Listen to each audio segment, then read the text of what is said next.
think it's time that someone like myself be in the Senate because you have a large megaphone to be able to use to champion issues that really haven't been championed in a way that I think they need to be championed.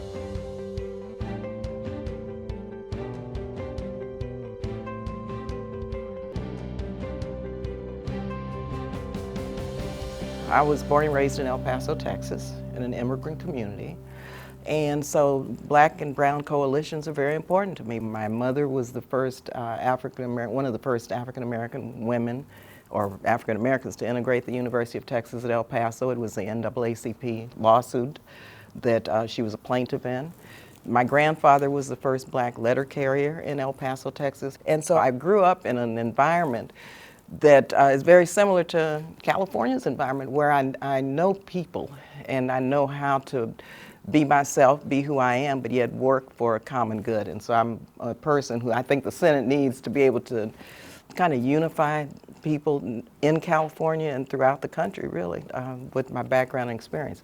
You also mentioned that the Senate needs someone who's going to push the envelope on certain issues. What would you be pushing the envelope on?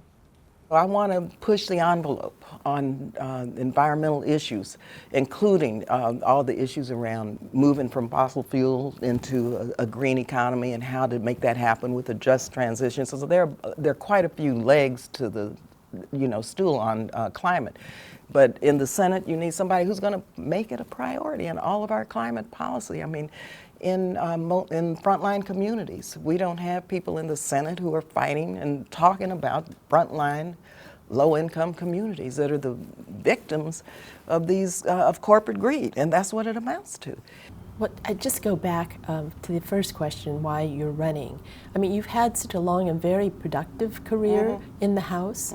Why not continue on there? A lot of people ask me that because I have a lot of seniority. A seniority, you're giving up a seat, and a seat that's very important, both obviously to the House and the tip of the balance, and maybe the House will flip to your party.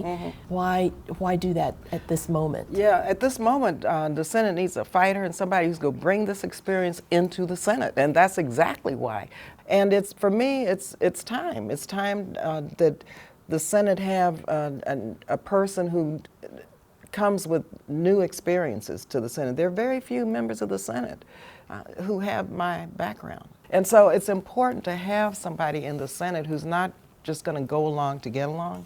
But I think at this point in history, especially with the threats that we're faced with, you need somebody who really will push the envelope and who will take those risks and who has that experience and who has a unique perspective for California. Tell us, aside from life experience, which you have, what are the policy differences? What, you call yourself a progressive, are you more progressive than they are? Just, introduce yourself in terms of policy. Sure, well, I consider myself a practical progressive, and I've been a progressive all my life. First of all, I'm not new to being a progressive, okay? But I think people need to understand I'm a leader. I'm not going to wait to follow. And so when you look at how I fight against corporate greed forever, defense contractors. I've been trying to reshape our funding priorities in this country. I've voted against the defense budget constantly, and I hope people understand that it's excessive. And I believe in a strong national defense, but I don't believe in scamming the taxpayer dollars.